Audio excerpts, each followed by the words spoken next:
2030, where do you see the entertainment scene?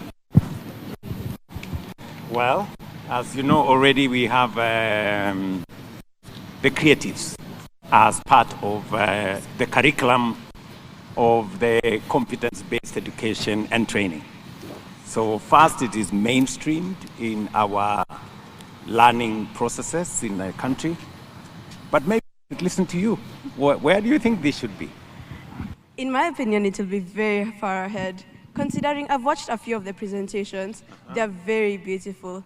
And seeing us how quickly we're progressing, it's sure bet that we're going to be very far in the entertainment scene by 2030.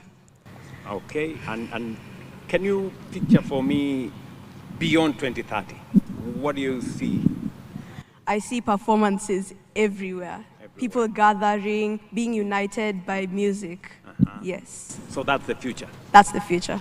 What do you think government or William Ruto as president, what do you think we should be doing more or better? In my opinion, we're already doing very well, but we can also involve everyone, not just a few, everyone in different activities so that everyone is able to showcase their talents, their abilities. Yes. Okay, great.